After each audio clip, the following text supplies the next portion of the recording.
Aiken Center is making sure those who struggle with opioid addiction get help by handing out free Narcan in North Augusta. The details ahead.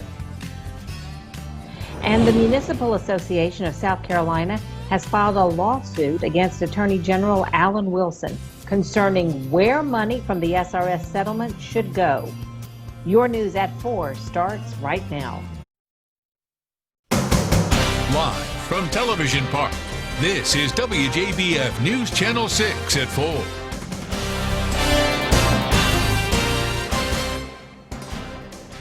Good afternoon, everyone. I'm Jenny Montgomery, and look who has come in from Atlanta to co-anchor tonight. Good to see you, Jenny, and great to be back here. I'm Archith in for Brad Means tonight. Thank you again for joining us. Coverage you can count on starts in Atlanta, where U.S. President Donald Trump paid a visit today. He spoke on his commitment to make sure African Americans have equal opportunities to start businesses and earn money. The event was held at the Cobb Galleria. Prior to that, the president was in Doral, Florida, where he took part in an event for Latinos for Trump at a roundtable. Another Richmond County school is shutting down because of the coronavirus. Garrett Elementary is closed due to COVID-19 related absences. At least 2 employees have tested positive.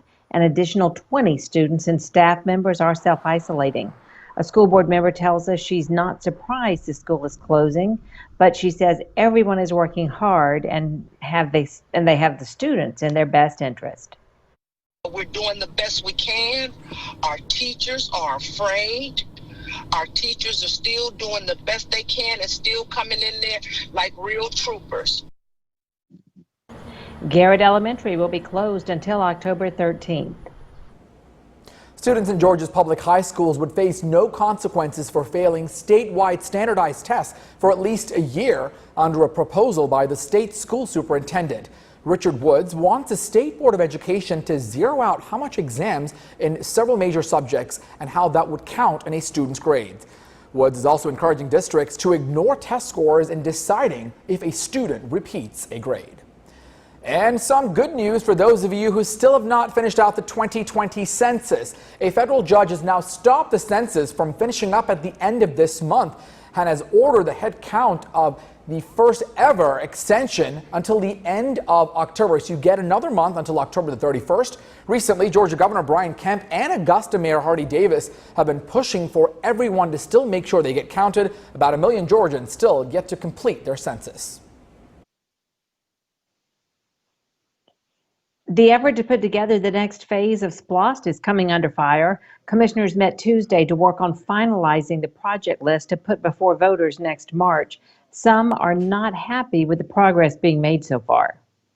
There's still a lot of discussion being that needs to be done with this SPLOST, and when the next meeting is hadn't been announced yet.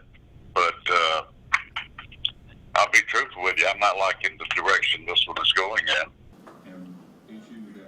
Commissioners have set October 27th as the date to have a project list approved. And Tim Miller, a huge branch came down in my backyard in all that rain this afternoon. Oh my goodness. Yeah, Jenny, I'm really not surprised. We've had some scattered showers and some thunderstorms that have rolled on through. And still tonight, we have our marginal risk of severe weather. Notice now it's been sort of shaved off here. Much of the day it included pretty much the entire viewing area now, from Edgefield to Columbia County, Richmond County, counties towards the east and further towards the south. That includes Waynesboro, Millen, and Sylvania. You all have an opportunity for a strong storm still. The biggest threat tonight it really is some heavy rain, all right, and some damaging winds. Jenny talked about a branch down. That wouldn't surprise me. Hail and tornado threat is still there, but it's very low for this particular go-round. Notice the showers and storms moving well off towards the east. A little bit on the breezy side. I'll tell you what, temperatures are all over the place. Swainsboro, you have yourself a thunderstorm at the moment. Some pretty heavy rain in town. That goes further up towards the north, also near Louisville. A little shower activity for you at the moment. Jiffy Lube SKYVIEW cam over at SRP Park looking towards downtown. Shows a pretty sight for sure. Check this out. 75 in Edgefield, 88 in Sylvania. Whew. right there. That's where the warm front is. It continues to move up towards the north, so it will start to get very warm and very humid before that sun sets. FUTURECAST tonight, 7 o'clock. Notice peppered about will be some showers, but majority of the heavy weather is now off towards the east into South Carolina. And by tonight around 10 o'clock or so from Waynesboro to Barnwell, a shower maybe over Aiken, and that should really be about it. And then big improvements coming for the weekend as the 80s return with some sunshine. We'll talk about that and much more in just a few minutes. We like all those warm temperatures, Tim. Thank you so much. A local group is trying to tackle the opioid epidemic in North Augusta. Specialists from the Aiken Center passed out dozens of doses of Narcan this week. Now, that is a nasal spray that reverses the effects of a drug overdose. The medication was free and it was handed out, no questions asked. The Aiken Center tells us many people are still worried about the epidemic in the community. Since the opioid epidemic is prevalent in the North Augusta area and Aiken County in general, so our concerned community members that just want to learn about it, see how they can help, or even carry Narcan in their first aid kit. The Aiken Center tells us they hope to have more events like this in the future. 2 county governments and a regional economic development group have filed suit against South Carolina Attorney General Alan Wilson surrounding DOE plutonium settlement funds. The suit was filed in the Barnwell County Court Monday by Allendale and Barnwell counties and the Southern Carolina Alliance.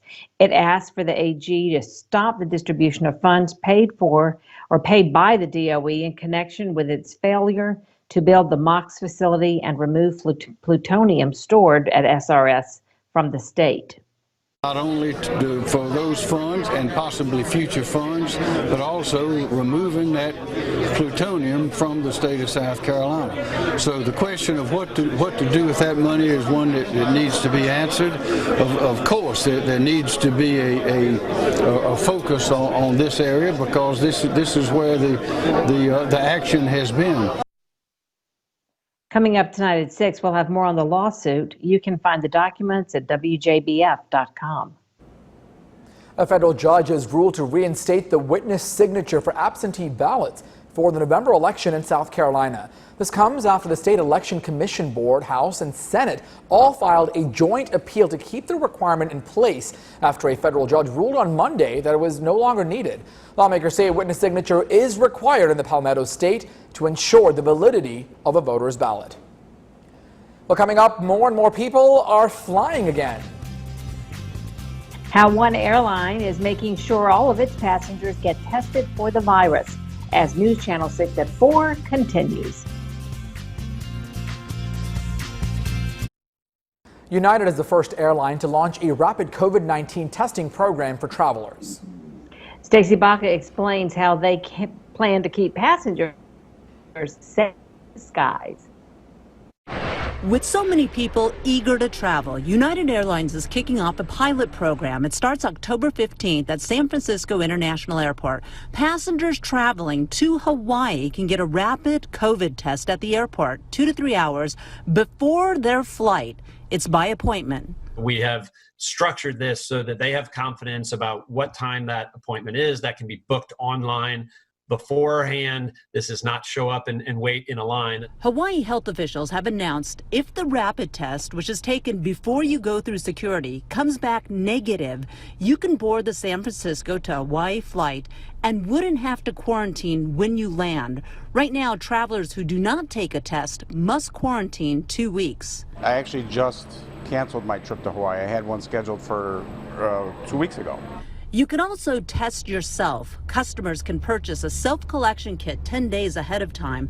They collect their own samples 72 hours prior to departure, return them overnight mail or at a drop box at the airport. Results will be texted or emailed within 48 hours. I would love that. I think it would be great. I think it would be very helpful. The airline industry is trying to lure back customers. In July, JetBlue kicked off UV cleaning technology in its airplanes. Cleaning an aircraft takes about 10 minutes. The tests are another way to get travelers traveling. When the rapid tests come to Chicago remains unclear. it would be a staged process, but we're certainly in discussions with respect to multiple geographies across the country. So certainly too soon to predict what timing could look like. Airlines have been calling on the federal government to establish a federal testing program that would require passengers to wear masks since this summer. All major U.S. airlines now have their own mask policies in place. Up next, Chief Meteorologist Tim Miller has your forecast. And we'll find out how the recent wildfires in California have impacted the state's wine industry. Stay with us.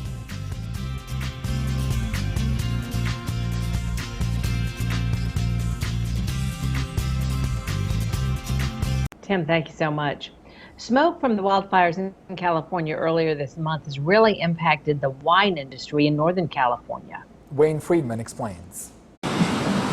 Fall should be the best time of year in Sonoma's wine country, so what is wrong with these pictures? Sonoma Square, mostly empty, and in the tasting room at the Ledson Hotel, nary a soul except for the staff and the owner. Have you ever seen a year like this?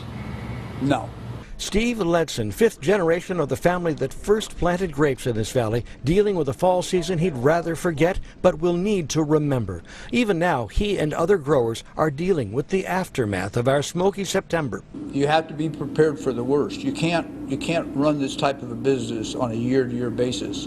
Case in point, a ride with Steve into the vineyards. It's going to be the worst kind of show and tell. We're going to go see grapes that you can't pick? Grapes that we cannot pick. What had been a promising crop of Petite Syrah left on the vines to fall on the ground. Ruined. It's all about taste.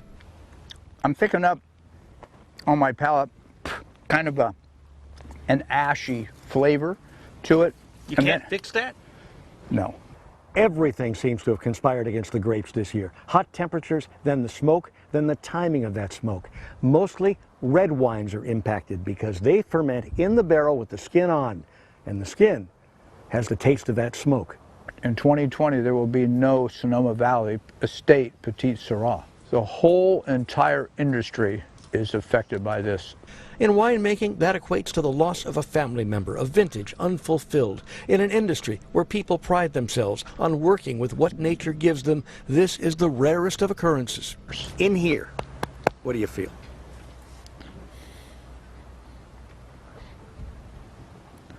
Not good. But not all is lost. We will see whites this year because they ferment without the skin, and some rosés. And Steve is hoping for some Pinot Noir. He pulled these grapes this morning from an untainted portion of the vineyard, but makes no guarantees about 2020. Well, one guarantee, actually. It's going to be the story. And we don't know at this point what the real outcome is going to be of this finish, but I can assure you it'll be a story forever. While large wine producers that sell to grocery chains and to vendors with high internet sales have done okay during the pandemic, those that sell high-end wines to restaurants and rely on tourists have really suffered. Jenny, we have to stock up on our wine soon, right? All right, well, still ahead. A Georgia educator is making sure that students in a mostly Latino school just don't fall behind. How she is going above and beyond after the break.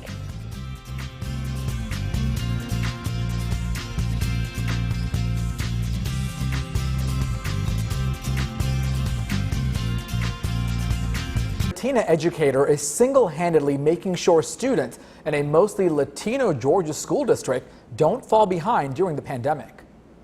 Elwin Lopez has the story. Hispanics and Latinos not only on the front lines of the coronavirus pandemic, but also in its crosshairs. Normalmente me llegaba de $70-80. Normally, the electricity bill is around $70 or $80. Right now, it's up to $130 and $140. Why? Well, because I have to keep the AC running, the computers plugged in, and the tablet connected. Azucena cleans houses for a living. Now the cost of her 3 children learning from home is adding up. With the money I have to pull together month to month, I always budget for Wi-Fi. In April, a survey by physician-led network Somos found that nearly 40% of Latinos did not have broadband internet access at home, and 32% did not have a computer. The mother of 3 says other children have sat outside her home to use her internet to do online homework. The digital divide felt in the largest school district in Georgia, Gwinnett County. 33% of students there identify as Hispanic and Latino, compared to 20% who identify as Caucasian. Nuri Castillo-Crawford leads the Hispanic Mentorship Program at the district. Even if we bought a Chromebook every day, I don't know how long it would take us to fill every single household. And a lot of our families have multiple children and they need them. To educate the students, she says she first has to help parents like Azucena. It was honestly rough, but thank God Nuri helped us 3 times with bags of food, and we did have to ration the food we got. Through the program, Nuri has already delivered more than 300 bags of food and school supplies to parents, translated the school's latest updates from English to Spanish, and is now trying to keep some children in school who are skipping out on learning and helping their families out by working instead. I think the kids have definitely jumped into that and said, like, this is what I need to do. I don't have time to be learning about adjectives and conjugations. I need to be helping put some food on the table because we have to eat. Elwin Lopez, ABC News, Atlanta. Coverage you can count on continues after the break. Your news at 4:30 is next.